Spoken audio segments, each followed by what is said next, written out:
Сәлеметсіздер ме, құрметті оқушылар. Бүгін бізде қазақ тілі сабағы 7-ші бөлім Қазақстандағы ұлттар достастығы. Сабағымыздың тақырыбы мәңгілік ел, бір тағдыр. Оқу мақсаты әлеуметтік, қоғамдық, оқу, еңбек тақырыптарына байланысты диалог, монолог, полилогтерді, интервью, пікірталас, жаңалық, ән, көркем, әдеби шығармалардан үзінді, автор көзқарасымен көтерілген мәселені талдау. Еліктеуіш сөздердің мәтіндегі қолданысын түсіну.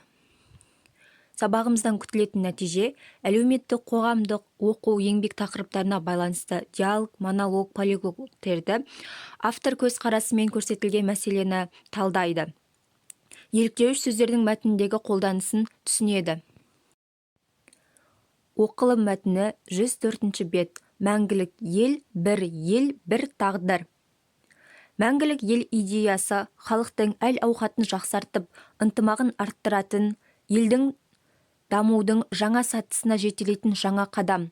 2014 жылдың 17 қаңтарында Қазақстан Республикасының президенті Нұрсұлтан Әбішұлы Назарбаев халыққа кезекті жолдауын бір жыл бұрын мен еліміздің 2050 жылға дейінгі дамуының жаңа саяси бағдарын жария еттім.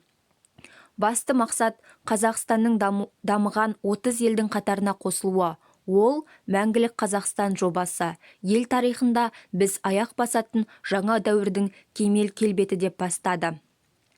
Мәңгілік ел идеясының жариялануы ұлттық идеядан туған түйін тұжырым. Мәңгілік ел отандастардың бірегей тарихы, мақсаты мен қаһармандық ұраны. Мәңгілік ел ата-бабаларымыздың сан мың жылдан бергі асыл арманы. Ол арман әлем елдерімен терезесі тең қатынас құратын, әлем картасынан ойып тұрып орын алатын тәуелсіз мемлекет атану еді. Біз елімізбен мақтанамыз. Қазақ елі еркіндікке жету үшін қаншама қиын қыстау кезеңдерді бастан кешірді.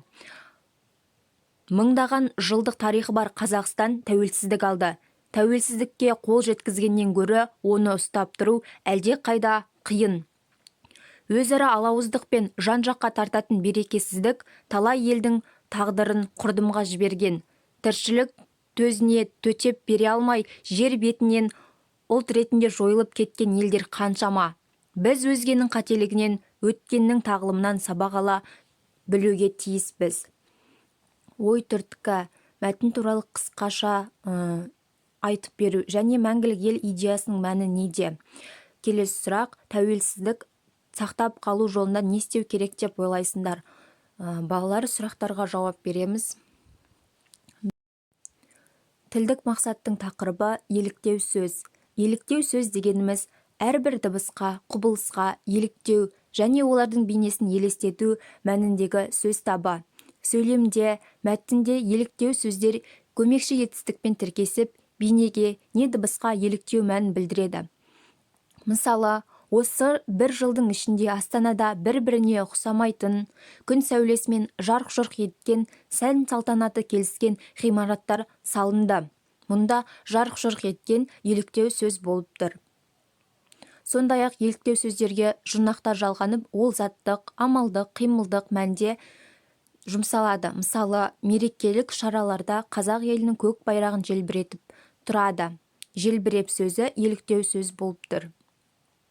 Еліктеу сөз құрамына қарай екіге бөлінеді: дара еліктеу сөз және күрделі еліктеу сөз. Дара еліктеу сөз дегеніміз бір ғана түбірден тұратын еліктеу сөз. Мысалы, тарс, гүмп, жымың. Күрделі еліктеу сөз. Күрделі еліктеу сөз дегеніміз екі сөздің қосарлануынан жасалған еліктеу сөздер. Мысалы, тарс-тұрс, қисаң-қисаң, тағы басқаларды мысал келтіруімізге болады. Бізде кері байланыс тапсырмасы 5-ші тапсырма. Берілген сөздер мен сөз тіркестерін пайдаланып, өз ойларыңды эссе түрінде жазыңдар. Еліктеу сөздерді орынды қолданыңдар. Кері байланыс тапсырмасын міндетті түрде орындап, күнделік кезет немесе Кунафин 65 поштасына жібереміз. Бүгінгі сабағымыз аяқталды. Сау болыңыздар.